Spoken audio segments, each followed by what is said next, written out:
Hello everyone, welcome to our YouTube channel.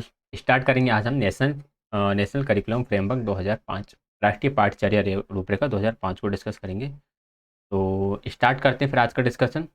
NCF कितनी बार लागू हो चुका है, सबसे पहले हम इसके बारे में बात करेंगे। अच्छा, एक बात और, एनसीएफ का जो ऑफिशियल डॉक्यूमेंट है जो 180 पेजेस का है, उसका लिंक मैं डिस्क्रिप्शन में दे दूंगा। आप चाहें तो एनसीएफ का जो ऑफिशियल डॉक्यूमेंट है उस डॉक्यूमेंट को भी पढ़ सकते हैं। अगर आप टोटल 180 पेज नहीं पढ़ पाते, पूरे के पूरे 180 पेज तो कोई पढ़ेगा नहीं भाई, 1-2 नंबर का आएगा एग्जाम में, तो हम पूरे 180 पेजेस तो पढ़ेंगे नहीं। तो मैं आपके लिए क्या करने वाला हूँ, सॉरी, मैं क्या करूँगा, उन्होंने ही कर रखा है जो एनसीएफ वाले हैं, उन्होंने स्टार्टिंग के 5-6 पेजों में इसकी एक समरी टाइप की दे रखी है कि इसके अंदर क्या क्या है, चैप्टर्स में क्या है, क्या क्या चीज़ें इसमें इन्वॉल्व की गई हैं। तो आप चाहें तो 5 से 6 पेजेस पढ़ सकते हैं, थोड़ा डिटेल रहेगा वो 5-6 पेज ही, लेकिन यदि आप उसको पढ़ लोगे तो आपकी एक अंडरस्टैंडिंग बन जाएगी एनसीएफ को लेकर, किस तरह का एनसीएफ हमारे देश में चल रहा है। ठीक है, चलो। एनसीएफ अभी तक कितनी बार लागू हो चुका है? 4 बार लागू हो चुका। सबसे पहले 1975, फिर 1988, फिर 2000 और उसके बाद अभी रिसेंट में जो चल रहा है वो 2005 वाला चल रहा है। कितनी भाषाओं में लागू हुआ था? 22 भाषा में लागू हुआ था। एनसीएफ का प्रारंभ रविंद्रनाथ टैगोर का एक निबंध है सभ्यता और प्रगति, इससे शुरुआत होता है, जहाँ पर बच्चों को बताया गया है कि बच्चे सृजनात्मक होते हैं, बच्चे ज्ञान का सृजन खुद कर सकते हैं, या फिर बच्चों के अंदर सृजनात्मक प्रकृति होती है, बच्चे हमेशा खुश रहने वाले होते हैं। ठीक है, इस तरह की चीज़ें इसमें बताई गई हैं। तो इन चीज़ों को आपको याद रखना है। आगे बढ़ेंगे। इसमें एनसीएफ के कुछ भाग हैं। टोटल कितने भाग हैं? टोटल 5 भाग हैं, जिसे हम एनसीएफ के चैप्टर्स बोल सकते हैं या फिर पार्ट ऑफ एनसीएफ बोल सकते हैं। अगर चैप्टर्स बोलना सही रहेगा यहाँ पर, क्योंकि ये 5 चैप्टर्स में ये पूरा एनसीएफ बटा हुआ है जो 180 पेजेस का है। पहला है परिप्रेक्ष्य, इसमें एनसीएफ, इसमें प्रस्तावना, परिभाषाएं वगैरह इंक्लूड की गई हैं। फिर सीखना और ज्ञान। थर्ड है पाठ्यचर्या के क्षेत्र, स्कूल की अवधारणाएं और आकलन। थर्ड है विद्यालय और कक्षा के वातावरण। और फिफ्थ है व्यवस्थागत सुधार। इन 5 चैप्टर्स के नेम आपको याद होना चाहिए कि ये पांच चैप्टर्स है जो एनसीएफ के भाग हैं। सबसे पहले perspective, learning and knowledge, curriculum areas, school foundations and assessment, and schools and classroom environment. और फिफ्थ है आपका व्यवस्थागत सुधार। तो ये 5 भाग हैं एनसीएफ के, आपको रटे हुए होना चाहिए ये। इसके बाद आ जाते हैं इसके गाइडेंस प्रिंसिपल या गाइडिंग प्रिंसिपल। तो 5 इसके गाइडिंग प्रिंसिपल हैं जो भी रटे हुए होने चाहिए।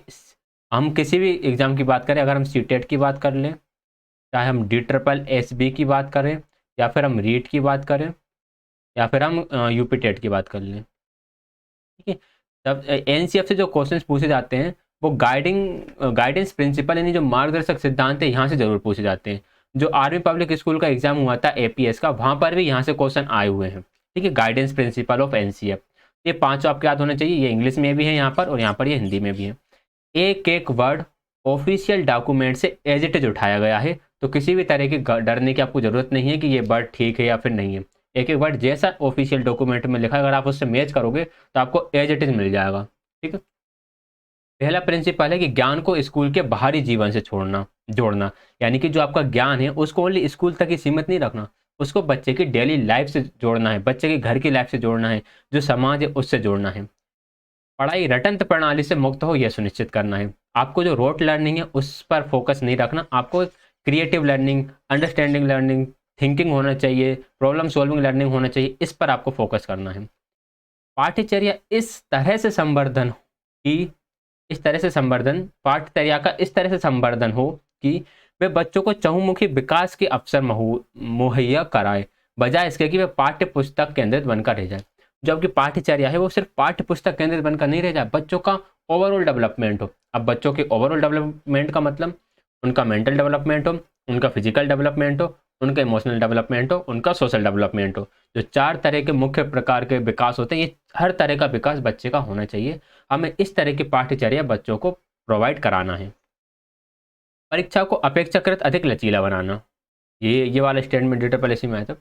परीक्षा जो है वो आपकी लचीली यानी कि फ्लेक्सिबल हो, मतलब आप उसमें अपने अनुसार बदलाव कर सको, स्थिति के अनुसार, बच्चे के अनुसार।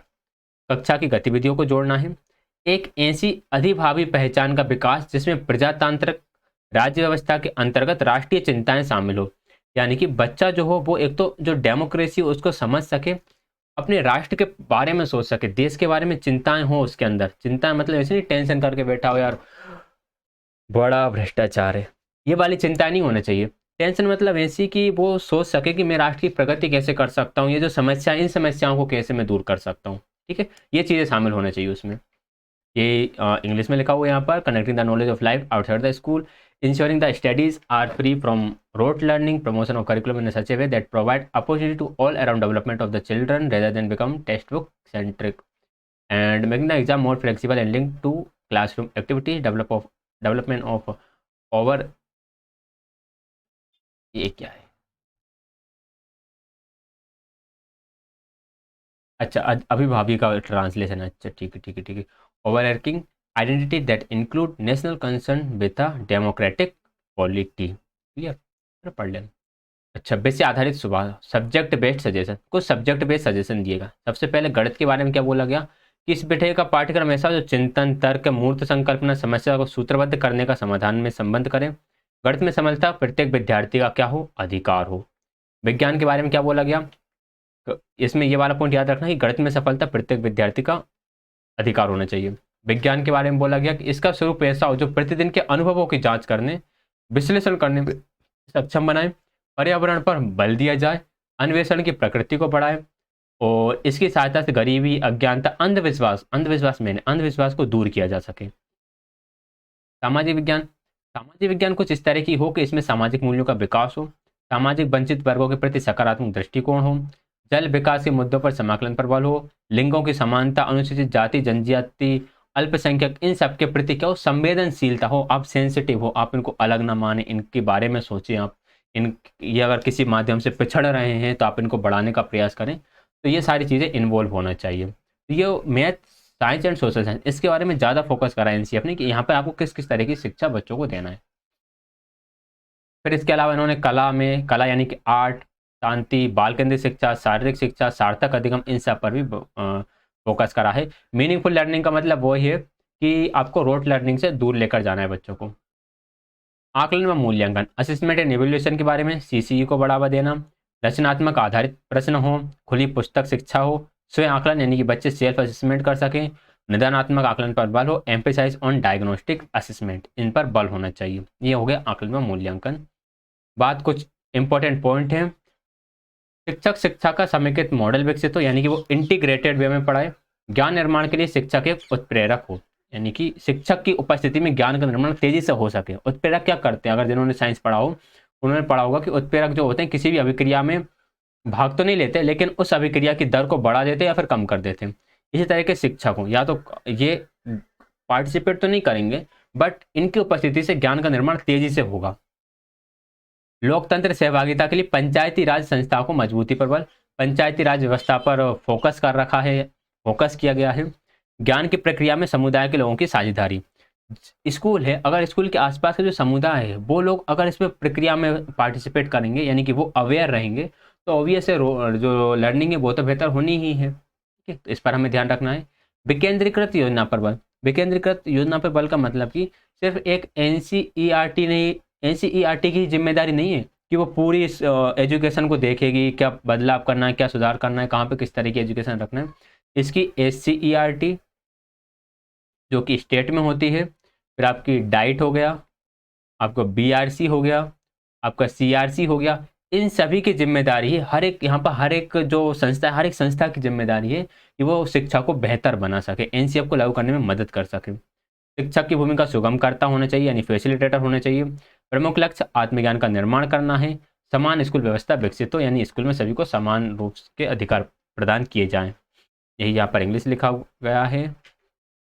बालक सक्रिय है, वह स्वयं जाने व सीखे, नई चीज़ों को आजमाए, जोड़े तोड़े और गलतियां करे। सीखना सक्रिय व सामाजिक गतिविधि है। बाल केंद्रित शिक्षा का अर्थ है बच्चों के अनुभवों, उनके स्वरों, सक्रिय भागीदारी को प्राथमिकता देना।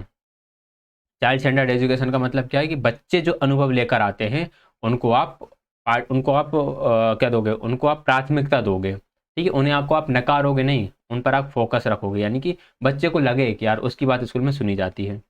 निर्माणवाद की अवधारणा पर बल, निर्माणवाद मतलब प्याजे, वाइगोस्की, ब्रूनर जो होगा, इन पर बल दिया जाएगा। पाठ्यचर्या ऐसी हो जिसमें विभिन्न विषयों के माध्यम से दुनिया को समझने का मौका मिले। भाई ऐसी एजुकेशन हो कि बच्चा सिर्फ एक ही जगह तक सीमित होकर ना रह जाए, जबकि वो अपने नॉलेज को एक्सप्लोर कर सके, दूसरों के प्रति संवेदनशीलता बढ़ा सके, ज्ञान को संगठित रूप से प्रस्तुत कर सके, आत्मनिर्भरता व काम की शिक्षा दें, ऐसी शिक्षा दें जिससे बच्चा सेल्फ डिपेंडेंट हो और उसे काम करने में बाद में प्रॉब्लम ना हो। सीखना कैसा होना चाहिए? ज्ञात से अज्ञात, मूर्त से अमूर्त, स्थानिक से वैश्विक की ओर हो, यानी कि नॉन टू अननोन हो, कॉन्क्रीट टू एब्स्ट्रैक्ट हो। स्थानिक से वैश्विक को हम बोल सकते हैं कि आपका एक स्थान से वर्ल्ड की तरफ हो, इंग्लिश में क्या करा है, हाँ, स्पेशल टू ग्लोबल हो, स्पेशल टू ग्लोबल हो। गृह कार्य के बारे में बात की गई, कक्षा 2 तक कोई गृह कार्य नहीं देना। कक्षा 3 से 2 घंटे प्रति सप्ताह का गृह कार्य, जो कि आपका 3 से जो आपकी 3 से 5 तक चलेगा। माध्यमिक कक्षा जो कि हमारी 5 से 6 की जो कि हमारी होती है 6 टू 8 तक बच्चों को 5 से 6 घंटा प्रति सप्ताह, यानी कि हम बोल सकते हैं 1 घंटा प्रतिदिन का गृह कार्य दिया जाए। उच्च तथा उच्च माध्यमिक विद्यालय जिसमें हमारे 9 टू 10 आ जाएगा, और उच्चतर में हम 9 टू 10 को लेकर चलो, और 11-12 भी आ जाएगा इसमें हायर सेकेंडरी में। 11-12 में 11 से 12 घंटे प्रति सप्ताह, मतलब कि हम कह सकते हैं 2 घंटा प्रतिदिन का गृह कार्य आप बच्चों को दोगे। ठीक है, तो ये गृह कार्य के बारे में इंपॉर्टेंट पॉइंट है, यहाँ से क्वेश्चन एग्जाम में पूछा जाता है, ये वो इंग्लिश में लिखा हुआ है। तो ये लगभग हमने एनसीएफ के बारे में जो भी बेसिक है, जहाँ से एग्जाम में ज़्यादातर क्वेश्चन आते हैं, वो हमने कंप्लीट कर लिया है। इसके बाद जो नेक्स्ट क्लास होगी वो रहेगी आपकी very very very important, 2 time very है, वेरी इंपॉर्टेंट रहने वाली है। क्योंकि वहाँ पर हम एनसीएफ के क्वेश्चन से डिस्कस करेंगे, बहुत बढ़िया क्वेश्चन है, वो ऐसे क्वेश्चन है उससे आपका एनसीएफ कवर हो ही जाएगा, साथ के साथ कुछ ऐसे पॉइंट्स हैं जो मैंने शायद स्लाइड में डिस्कस नहीं करे होंगे, वो भी आपके कवर हो जाएंगे। तो उस वीडियो को देखना नहीं भूलिएगा। वीडियो पसंद आए तो प्लीज़ लाइक शेयर, चैनल को सब्सक्राइब कीजिए। पीडीएफ आपको टेलीग्राम पर मिलेगा, आप चाहें तो मेरे इंस्टा पेज को भी ज्वाइन कर सकते हैं। एंड कोई भी डाउट हो तो इसके लिए आप कमेंट कीजिएगा। क्लास ज्वाइन करने के लिए आप सभी का बहुत बहुत धन्यवाद।